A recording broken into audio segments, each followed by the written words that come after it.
పాపిష్టి పాలకులతో పాటు ప్రకృతి సైతం రైతులపై పగబట్టింది. రాష్ట్రంలో కురుస్తున్న అకాల వర్షాలకు అన్నదాత ఆగమైపోయాడు. రాజన్న సిరిసిల్ల జిల్లాలోని వేములవాడ, కోనరావుపేట, చందుర్తి, రుద్రంగి మండలాల్లో కురిసిన భారీ వర్షం రైతులను నిండా ముంచింది. వర్షానికి ప్రాంతాల్లో వరి ధాన్యం తడిసి ముద్దయింది. ఆపై ధాన్యం మొలకెత్తడంతో రైతులు తీవ్రంగా నష్టపోయారు. ఆరుగాలం కష్టపడి పండించిన పంటంతా నీటిపాలు కావడంతో అన్నదాతలు కన్నింటి పర్యంతమయ్యారు. ఇప్పటికైనా ప్రభుత్వం దిగివచ్చి తడిసిన వరి ధాన్యాన్ని తక్షణమే కొనుగోలు చేసి తమను ఆదుకోవాలని రైతులు డిమాండ్ చేస్తున్నారు.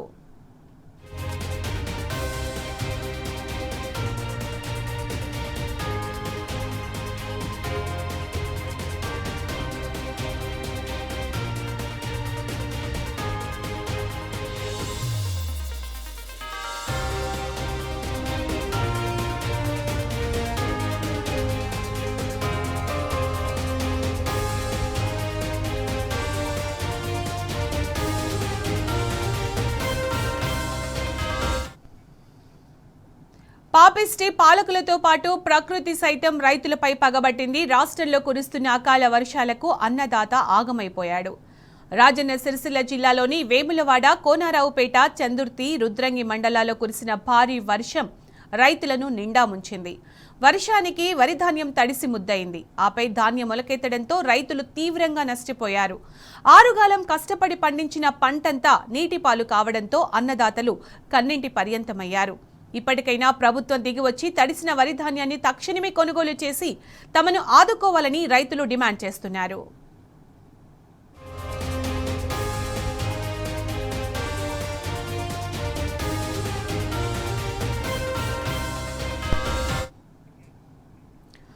రాజన్న సిరిసిల్ల జిల్లా వీర్నపల్లి మండలం వనపల్లిలో వర్షం దంచికొట్టింది. భారీ వర్షానికి రైతులు పండించిన వరి ధాన్యం పూర్తిగా తడిసిపోయింది.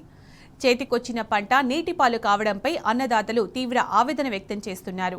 ఈ పరిస్థితుల్లో తడిచిన ధాన్యాన్ని ప్రభుత్వం వెంటనే కొనుగోలు చేయాలని డిమాండ్ చేస్తున్నారు. కొద్ది రోజుల క్రితం వనపల్లి గ్రామ రైతులు కలెక్టర్ కార్యాలయం వద్ద నిరసన చేపట్టి కలెక్టర్కు కలిసి వినతి పత్రం ఇచ్చారు. అయినప్పటికీ అధికారుల నుంచి ఎలాంటి స్పందన రాలేదని రైతులు ఆవేదన చెందుతున్నారు. ఇప్పటికైనా తడిసిన ధాన్యాన్ని కొనుగోలు చేసి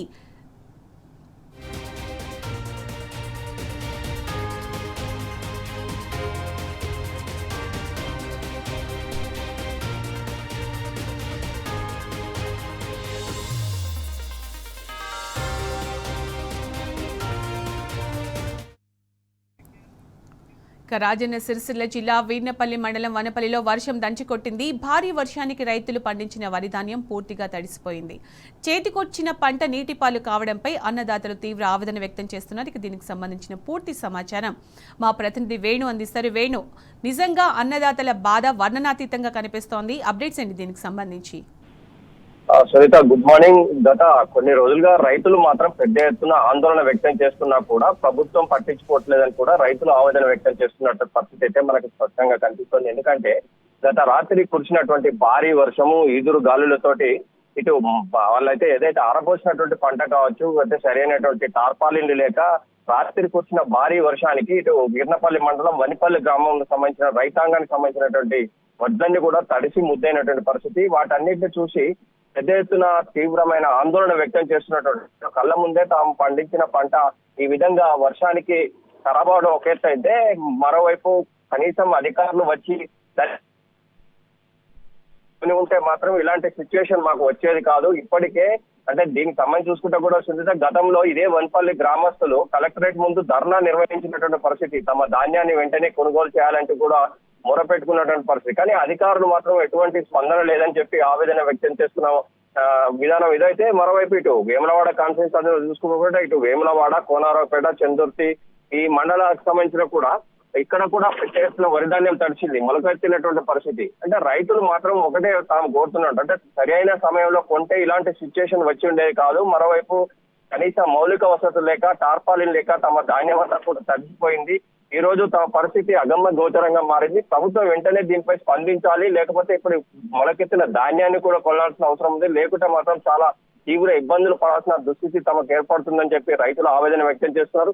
ఏదేమైనా కానీ గత నెల రోజుల నుంచి కూడా రైతాంగం అంతా కూడా తమకు తోచిన రీతిలో ఆందోళనలు వ్యక్తం చేస్తున్నా కానీ అధికారులు కూడా దీనిపై స్పందిస్తలేరని చెప్పి ఆవేదన వ్యక్తం చేస్తున్నటువంటి పరిస్థితి. అంటే గత రాత్రి కురిసిన భారీ వర్షానికి మాత్రం ఇటు వేములవాడ కాన్స్టిట్యున్సీ, ఇటు సిరిసిల్ల సంబంధించిన కాన్స్టిట్యున్సీలో మాత్రం భారీగా వరిధాన్యం తడిచింది.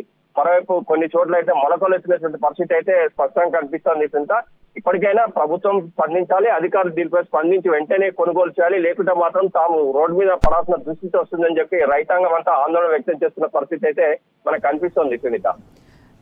వేణు, ఇప్పుడే కాదు గత నెల 2 నెలల నుంచి కూడా రైతుల పరిస్థితిని మనం చూస్తే ఇలాగే ఉంది. అలాగే మీరు చెప్తున్నారంటే కలెక్టర్కి వినతి పత్రం సమర్పించినా కూడా ఎలాంటి స్పందన లేదని, అలాగే గవర్నమెంట్కి ఇప్పటికే చాలా సార్లు మొరపెట్టుకోవడం జరుగుతుంది. రైతులు చాలా ప్రాంతాల్లో ఇలాగే జరుగుతుంది. అయినప్పటికీ కూడా ఇప్పటి వరకు ప్రభుత్వం నుంచి ఎలాంటి స్పందన లేదు. ధాన్యం కొనేటట్టయితే ఇప్పుడు ఈ పరిస్థితి కొనినట్టయితే ఈ పరిస్థితి ఉండేదే కాదు. సో ఇప్పటికైనా స్పందన వస్తుందంటారా? రైతులు ఏమంటున్నారు? ప్రభుత్వం ఏమైనా స్పందించిందా?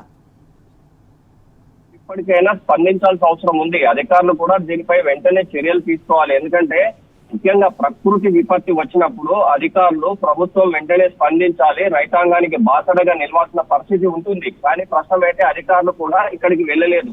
రైతులు చెప్తున్నది ఏంటంటే త్వరితగతిన తమకు సంబంధించిన పంటను కొనుగోలు చేస్తే ఈ రోజు తమకు ఆ దుస్థితి వచ్చేది కాదు. కానీ త్వరితగతిన కొనకనే ఈ విధంగా ఏర్పడింది. గతంలో మేము ఇప్పటికే కలెక్టరేట్ ముందు కూడా ధర్నా నిర్వహించాము, నిరసన వ్యక్తం చేశాము. అధికారులు ఇప్పటి వరకు కూడా దాని మీద స్పందిస్తలేదు. మరి ఇలాంటి పరిస్థితుల్లో తమ ధాన్యం కొని ఉండకపోవడం వల్లే ఈ దుస్థితి ఏర్పడింది. కానీ ప్రభుత్వం దీనిపై త్వరితగతిన కొని ఉంటుంటే ఇలాంటి సిచ్యువేషన్ వచ్చేది కాదు. కనుక ఇప్పటికైనా రైతాంగం చెప్పేది ఒకటే, తాము అంటే ఆరుగాలం కష్టించి పండించిన పంట విత్తనం విత్తింది మొదలు అమ్మే వరకు కూడా కష్టాలు పడాల్సిన దుస్థితి ఎందుకు వస్తుంది? రాష్ట్ర ప్రభుత్వం దీనిపై తక్షణమే చర్యలు తీసుకోవాలి, అధికారులు కూడా తక్షణమే స్పందించాలి. లేకుంటే మాత్రం తమ కళ్ళ ముందు తాము పండించిన పంట ఈ విధంగా నీటి పాలవుతున్న నేపథ్యంలో కన్నీటి పర్యంతరం అవుతున్నాం. ఇప్పటికైనా దీనిపై అధికారులు స్పందించాలి. లేదా నష్టపరిహారం చెల్లిస్తారా, లేకపోతే త్వరితగతిన ఈ యొక్క ధాన్యాన్ని కొంటారా? మొలకెత్తిన ధాన్యాన్ని కూడా కొనాలి. ఇప్పటికే ఒక్కొక్క క్వింటాల్కు 5 కిలోల మ్యాచురేట్ చేసి తీసేస్తున్నారు. ట్రాన్స్పోర్ట్ ఛార్జీలు ఇవన్నీ కూడా తడిసి మోపడవుతున్నాయి. కానీ ఈ అకాల వర్షాలతో కూడా చాలా తీవ్రంగా నష్టపోతున్నామని చెప్పి ఆవేదన వ్యక్తం చేస్తున్నటువంటి పరిస్థితి అయితే రైతుల్లో అయితే కనిపిస్తుంది.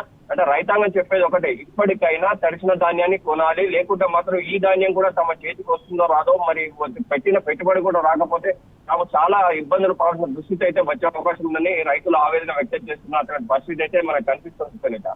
Right Venu, thank you. గత నెల 20 రోజుల క్రితం మేము పొలాలు కోసుకున్నాం, వడ్డీ తీసుకొచ్చి ఐకేపీలో పోసినాము. అప్పటి ఒకసారి అప్పుడు సరిగ్గా నిర్లక్ష్యం చేస్తే కలెక్టర్ దగ్గరికి పోయి లెటర్ ఇస్తే కొంత మేర ఫస్ట్ దొడ్డు వాడ్లకు కాంటాలు నడిచినాయి, లోడింగ్ నడిచి అన్లోడింగ్ లోడింగ్ అన్నీ కరెక్ట్గా నడిచినాయి. ఇప్పుడు ఒక 20 రోజుల నుంచి సన్నబడ్ల విషయంలో బాగా నిర్లక్ష్యం చేస్తుర్రు. ఐకేపీ సిబ్బంది కానీ సీసీ మేడం కావచ్చు, లేకపోతే పైన అన్నది మాకు ఏం అర్థం కావట్లేదు. సీసీ మేడం మేము ఫోన్ చేసి అడిగితే వడ్లు మీరైనా ఎక్కడైనా అమ్ముకోరు, ఇప్పుడు మీరు ఏదైనా రైస్ మిల్ మాకు మాట్లాడుకోరి అమ్ముకోరు అని చెప్పి ఇప్పుడు అంటారు. మేము 15 రోజుల క్రితం ఆ ప్రయత్నం కూడా చేసినాము. ఆ ప్రయత్నం చేసినప్పుడు ఇదే సీసీ మేడంను మార్కెట్ కమిటీ చైర్మన్ వచ్చి మీరు వడ్లు బయట అమ్మితే ఎట్టుంటుంది అమ్మకుర్రి అని చెప్పి ఆపిర్రు. ఆపి అప్పటి నుంచి మళ్ళీ నిర్లక్ష్యం అన్నది విపరీత నిర్లక్ష్యం జరుగుతుంది. మాకు కోతుల బెడద ఒక్కొక్క కుప్పల మీద ఈ వరకు 2 సార్లు పరదలు కప్పినాము. ఫస్ట్ పరదలు సినిగిపోతే 2వ సారి మళ్ళీ పరదలు కప్పినాం. దొంగతనం జరిగింది ఒక వారం రోజుల క్రితం. వారం రోజుల క్రితం దొంగతనం జరిగింది. ఒక 2 క్వింటాలు 4 సంచులు ఒక 2 క్వింటాల చొప్పున దొంగతనం జరిగింది.